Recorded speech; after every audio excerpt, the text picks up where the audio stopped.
crazy like that. But yeah, the arrival of Meslier pending a club medical would potentially allow England under-21 goalkeeper Tommy Setford to leave the Emirates on loan, in which I'm for that. Tommy Setford, I know you obviously, you're training with the first team. You've trained with Kepa and Raya for the best part of a year, or Raya even longer. I know you probably are comfortable at Arsenal, but for someone that's 20 years of age, you're not going to kick on because you're not going to get enough football. He needs to be going playing men's football where people are trying to bully you at corners, where there's pressure, where there's, when you go to away grounds as a goalkeeper, they're giving you shit. You need to go and get that. I think he's Tommy Setford I'm talking about. I think you're a very good goalkeeper. I think you've got very good ball playing ability. It's difficult to know with goalies if they're ever going to break through and things, but I do think you've got a solid future in the game. You had a great education at Ajax. You're having a great education at Arsenal, but now you need to be thrown into the big world now, if that makes sense. So, yeah, that's the biggest positive I can see from this. Setford's already got 2 appearances for Mikel Arteta's side. He played against Preston and he played against Wigan. Meslier had been Leeds' undisputed number 1 each of the previous 5 campaigns. But I'm not too sure. That's James McNicholas thinks chatting shit there.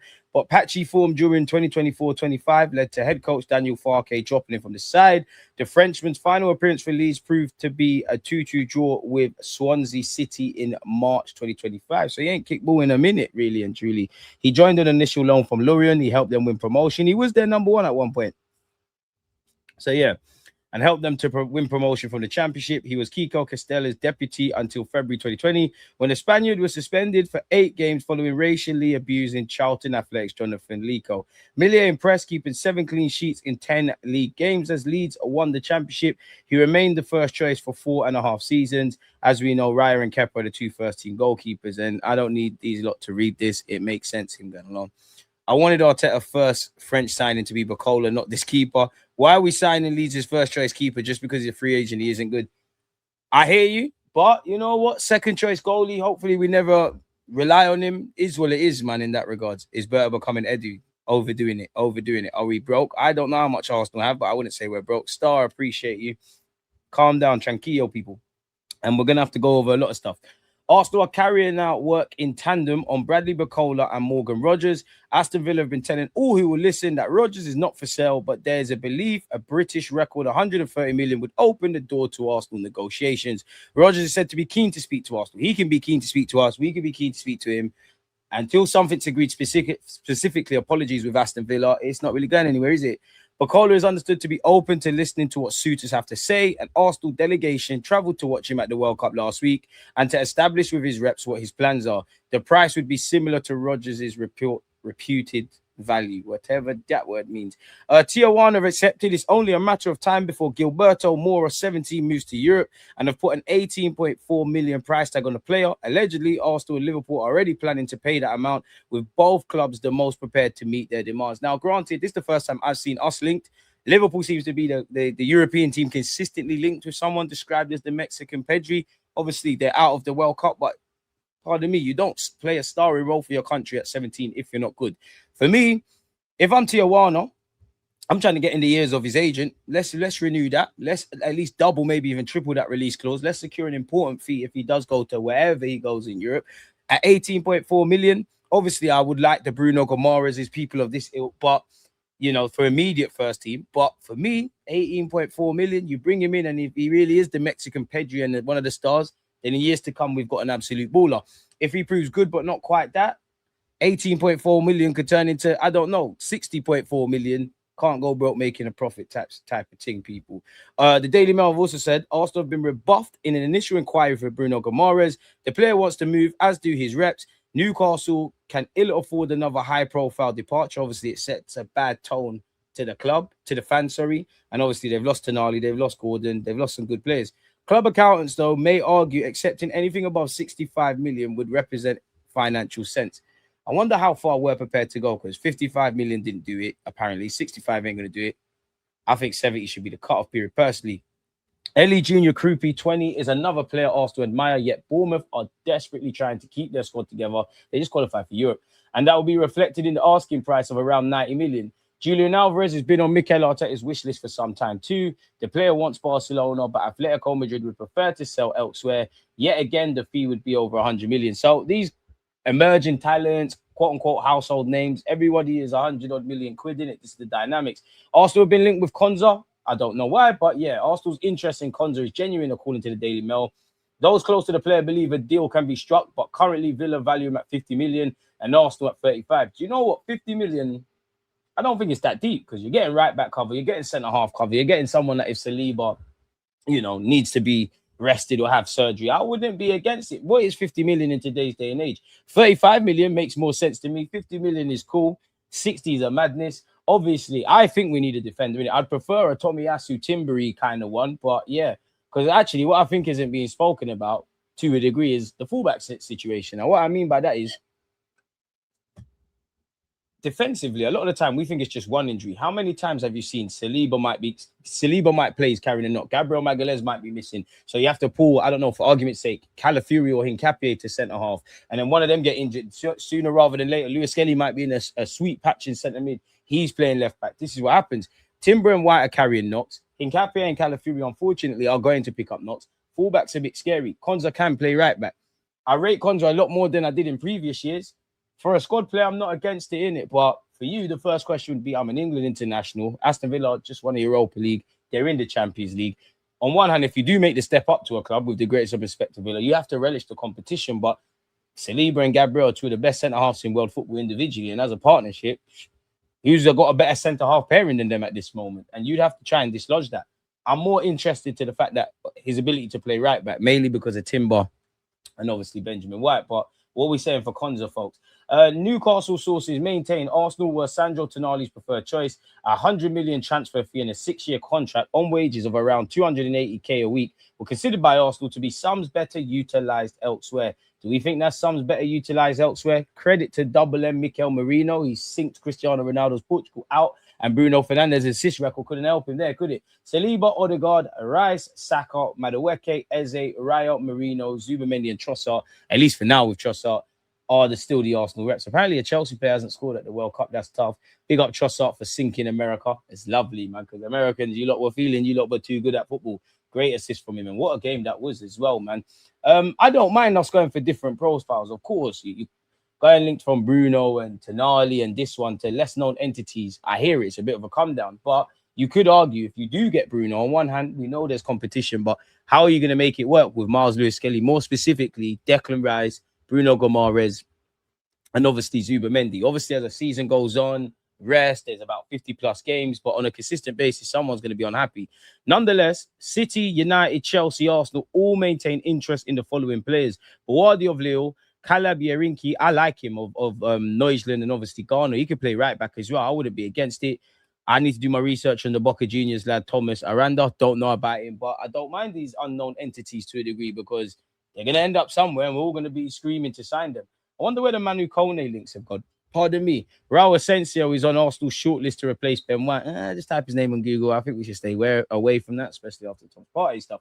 Gabriel Martinelli, Gabriel Jesus will join Trossard as the major players to depart. I don't think Martinelli's gone. Jesus needs to. Gabriel Jesus is available for around 18 to 20 mil.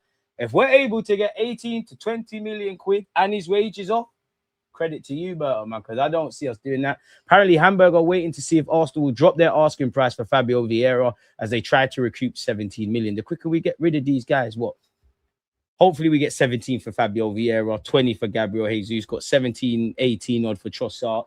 You're going to get 5 million for Kepa. Every little helps. Nelson needs to go. The minute we get rid of this, it gives us more resources to play with. There's a lot of spinning plates. We're managing incomings and outgoings. Certain man probably can only leave until people come in. Certain people are only going to come in until people go out. And this isn't something that's just unique to Arsenal Football Club. This is just how the transfer market goes. Lecole remains one of the centre-back options being considered by Arsenal. Bro, if you could get Saliba, V2, as in he looks like him, not necessarily ability, I'd be for it. But I reckon, you know what? Obviously, Arsenal, French ties, there's a lot of reasons to want to sign for our club. But there's a couple of, you've been linked with United, you've been linked with City. I wouldn't say so much City, but you've been linked with United, you've been linked with City, you've been linked with Chelsea. You could see, you could walk in and be their best centre-half or one of them. At Arsenal, I'm not sure. From a selfish point of view, to have you, I know that obviously the two in Saliba and all the other options were sorted, were minted, if that makes sense, people. Going back to Krupi, Barcelona are monitoring Junior Krupi as one of the few striker alternatives to Julian Alvarez. The 19-year-old forward is highly rated by Barcelona's sporting department, but his price could rise quickly with Premier League clubs now pushing for him. Tottenham are reportedly preparing an offer of around 100 million euros, so about 90 odd million, consistent with the rumours we just saw, for Krupi, while Arsenal, Chelsea, and PSG are also interested. Barca like him, but would never reach those figures for him. So what does that mean? The process regarding the Trossard transfer is not progressing as Besiktas has hoped. The process is being delayed due to Belgium continuing to advance in the World Cup. Despite this, Trossard's reps is in 24/7 communication with Besiktas' management. What do you lot make of that? I've gone over this Athletic article before, people, but we'll read it again in just a sec. TW, appreciate you. As the man has said, smash the like button. Need a Calafiori type player on that right-hand side. Only player I care about is Bruno G and a good left winger. Backup keeper doesn't stress much. Worth the risk. Big up DG. North Bank, one love, man. If you work on multiple deals at once and taking forever to decide, you'll end up losing your first choice. That's what worries me about this approach. Big up DG. All right, but at the same time, we don't know what's going on. You know, if I worked for Arsenal or any club, you're not going to come out and quash these rumors. Like, we don't know how close, how really, because you see a lot of rumors, innit? We all want Bruno Gomares, but then you see Kaya Jarupkin's, offering him out. Tonali's obviously gone to Spurs, but he was offered to us. What is the illusion or what is being said in the papers isn't necessarily what's going on in the real footballing world. And unfortunately for me and you, we're just armchair experts, innit? This is why I'm more than happy to talk about transfers. But until people are holding shirts, Arsenal fans are tracking flights, they're coming out with them interviews saying, I grew up watching Thierry Henry, yada, yada, yada. The dream is free. The hustle is sold separately. I covered this yesterday. So let's see earlier today. Apologies. I've gone over the Morgan Rogers stuff. We know, in short, we're well aware of Aston Villa's potential financial constraints owing to the wage ratio kind of thing. We know it's going to take big money for Rogers. We know he's currently at the World Cup. We know Aston Villa have had a good season, won a trophy, and also in Europe. We also know that Bacola is going to command 100+ million. And we know both players are not just wanted by Arsenal. Everybody wants them. And on paper, the PSG situation with Bacola is different owing to his contract. Morgan Rogers signed a 4-5-year deal in November. The clubs want to keep them. So, yeah, people. Had Aston Villa not qualified for Europe? Maybe. And we also know, rightly so, they're going to want something close. Well, they'll probably want a bit more than the Elliot Anderson fee. So, we'll have to see. If you've been living under a rock, Everton are interested in Jed Spence, but that's not the only North London fullback or right back they're interested in. Benjamin White's also on that list. Villa, again, they don't need to sell Rodgers. They'll consider every possibility away from selling Rodgers, but they could potentially sell Rodgers, I guess, for 100 odd. That would make it cool. They could sell Konza. We're seeing everything from 35 all the way to 60. I'm not trying to pay that. And I'm sure you'd have to speak to an Aston Villa fan, but I'm sure around the squad, there's players that could probably be moved on. None of them are going to generate a fee as much as Rodgers, but to get them some peas. But this does say Villa will therefore need to sell this season, and naturally letting go of one of their most valuable players might be the easiest route to compliance. Rodgers arrived he obviously signed for Middlesbrough for 7 million, rising to 15 million. We know they've got a 20% sell-on clause. We all know Trossard's agreed an 18 million euros deal with Besiktas. Well, Arsenal have with Besiktas, rising to a potential additional 2 million add-ons. We never got Jeremy Monga, so nobody cares about that. Nobody gives a monkeys about that. Arsenal's top targets remain Morgan Rogers of Aston Villa, although the club are closely considering PSG's Bradley Bacola as another candidate to strengthen their attack. Neither player would be easily attained, with Villa and PSG holding out for fees in excess of 100 million. Arsenal retained their interest in Gomares, although having already sold Anthony Gordon and Sandro Tonali, Newcastle's position remains that the Brazilian is not for sale. Kepa hasn't left yet, but he's apparently attracting interest from clubs in Italy, and the 31-year-old will be allowed to leave if a club meets his 5 million release clause. Reports that Martin Odegaard could be departing for Turkey are described as wide of the mark. He's focusing on his Norway World Cup campaign, and he's happy at Arsenal Football Club, people. I mean, certain man getting rejected for Xhaka, it's dark. What else is there? Chelsea have an interest in Morgan Rogers. What else is this? Let's see what else is going on. Liverpool interested in Bradley Bacola. We know we're not the only ones going for them. What else is there, man? Fuck Jeremy Monga, man. You're a baller, but fuck you, man. You don't play for Arsenal. You give some monkeys. Any players at City? Ooh, Rangers could leave. Real Madrid have got an interest in Diaz. Real Madrid have registered interest in Ruben Diaz, Nico Gonzalez, and Marmoush. But nobody talks about City spending, It's quite mad still. You look at what they did in January and you look what they're about to do. Man United hold interest in Tchouaméni. I'd love Tchouaméni and Alex Scott. Who wouldn't want Alex Scott or Bournemouth, people? United are ready if Real Madrid decide to sell Tchouaméni. The Spanish club would prefer to make sales before funding arrivals. Okay. Newcastle, we've gone over here. Anything new? If they do get that Manzarbi guy of Switzerland, he's cold, man. I like him, man. He's a baller. weird celebrations, and I'm not sure why centre mid. He could play in a bunch of roles, but I'm not sure why centre mid wears number 9. But fair play, no one gives a monkeys about Spurs. I'm just trying to see if there's anything else that catches our eyes, people. Real Madrid have denied interest in Enzo Fernandez. Nico Paz, that deal looks too complicated, man. You're going to have to make too much concessions with Real Madrid. If it was just on ability, let's go for Nico Paz. But yeah, it's a myth. Barcelona sold Asu Fati. Julian Alvarez. I don't really care what to hear about Julian Alvarez. As you can see, half of these guys is dead listening to. The Athletic, not The Athletic. The Daily Mail came out with an article earlier today, people. Trossard's pending departure from Arsenal is significant as it opens the door for the club's major transfer business of the summer. Work is being carried out in tandem on PSG's Bradley Barcola and Rodgers of Aston Villa. Those familiar with Andrea Berta's work know how the Arsenal sporting director likes to conduct parallel projects. Pardon me. Of course, while a 17 million fee has been agreed with Besiktas for cult hero Trossard, the Belgian will wait until after the World Cup to decide if they are the club for him.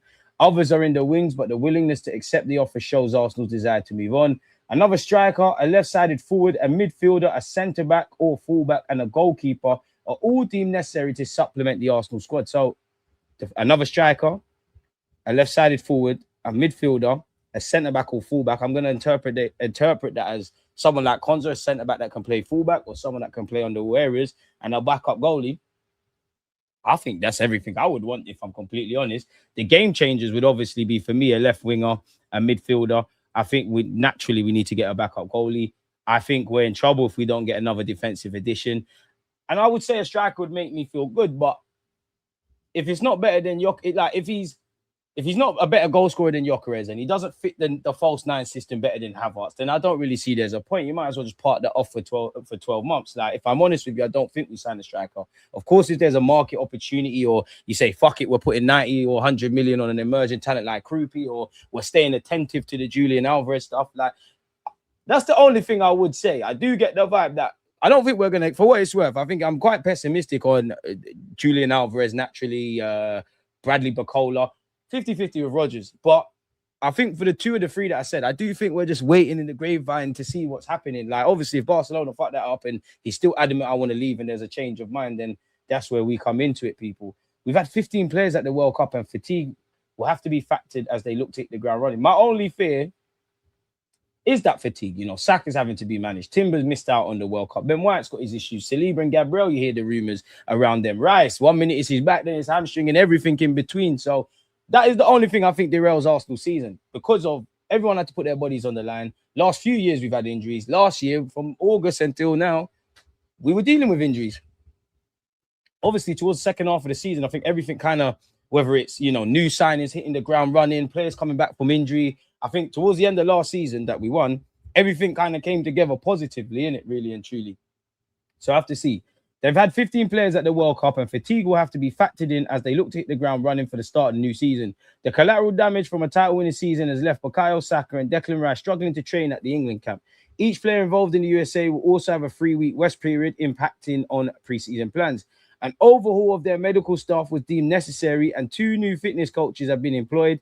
29-year-old Jose Jimenez is arriving from Leverkusen, and Antonio Gomez is coming in from Braga. Consequently, being robust is a key characteristic of any potential targets.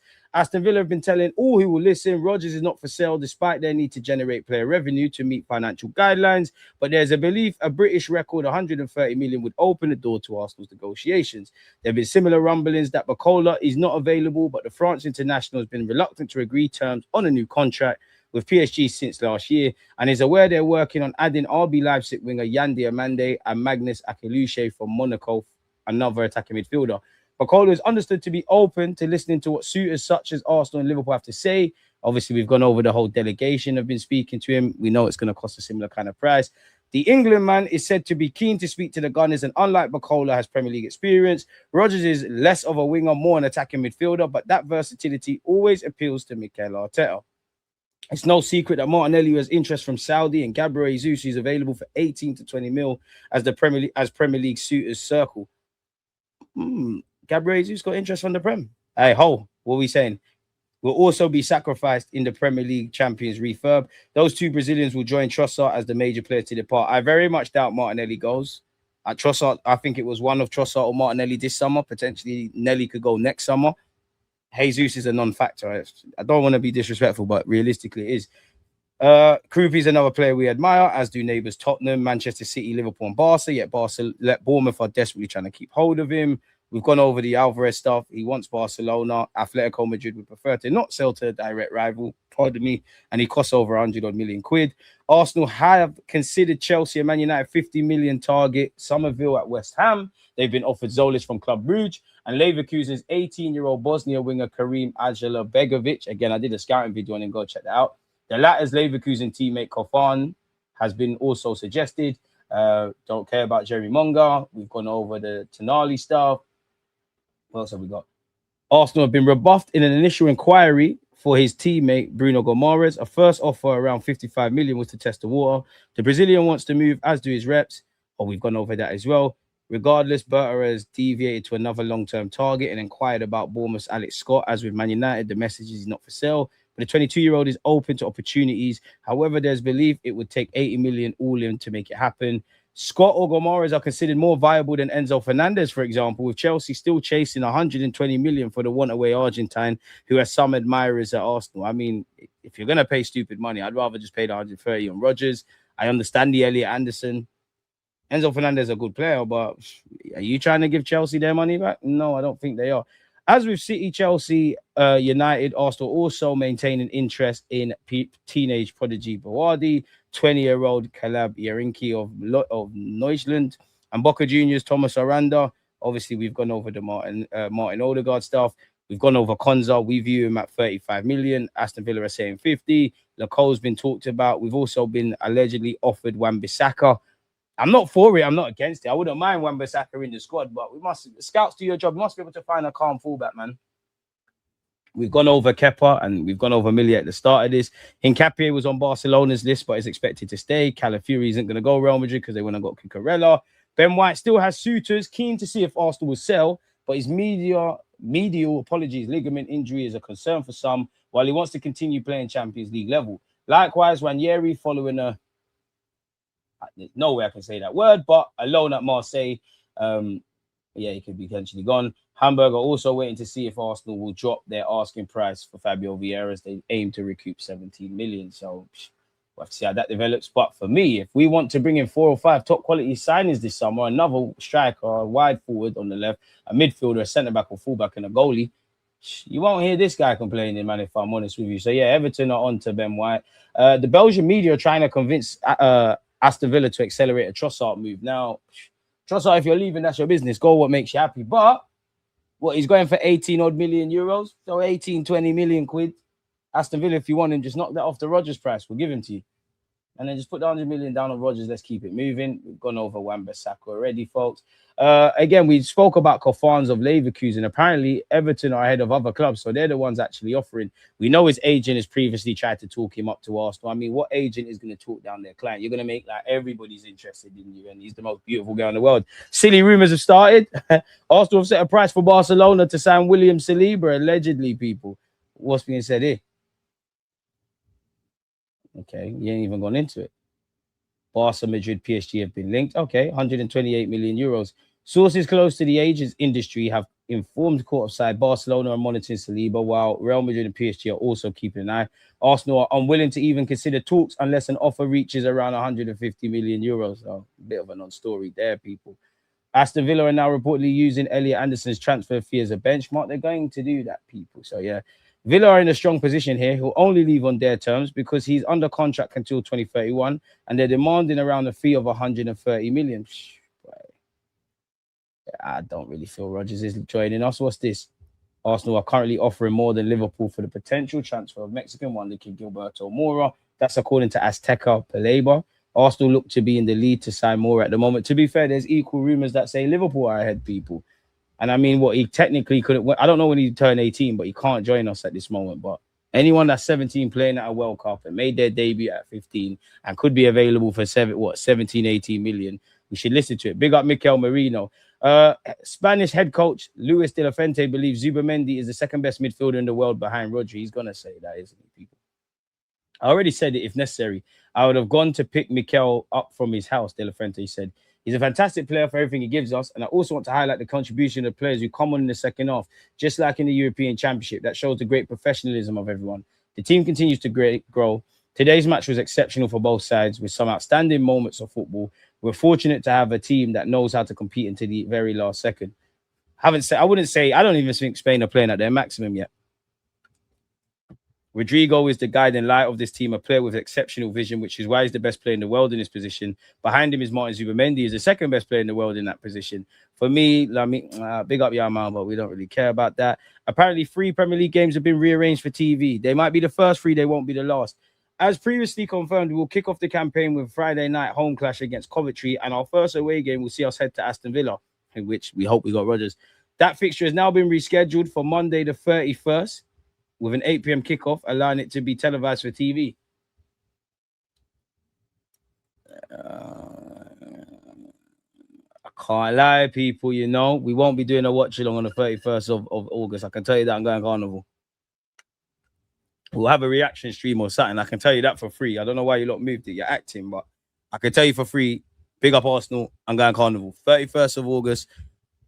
We'll talk about whatever happens there when it happens, innit? So, yeah, it is what it is. So, it's been rescheduled to 8 p.m. Later that week, we'll be in action again at M5 with our first London derby this season when Xabi Alonso's Chelsea cross the capital. That game will now take place on Sunday, September the 6th at 4:30 and will be shown on Sky Sports. Our next league encounter sees us make the long journey up to Sunderland Stadium of Light on Saturday, September the 12th. The kickoff time for that fixture will now be 8 p.m., allowing it to be broadcast by TNT Sports. Our game against Brighton and Hove Albion on Saturday, September the 19th, will remain on that day in its original 3 p.m. start, but now won't be broadcast on UK TV. I'm sorry, it's about time they just fucking show the games, man. All the Premier League TV selections have been confirmed up until the start of the first international break, but as always, fixtures are still subject to change. So our first 5 games, we've got Coventry at home, Aston Villa away, Chelsea at home, Sunderland away, Brighton at home. How many points do we think we're getting? Those are some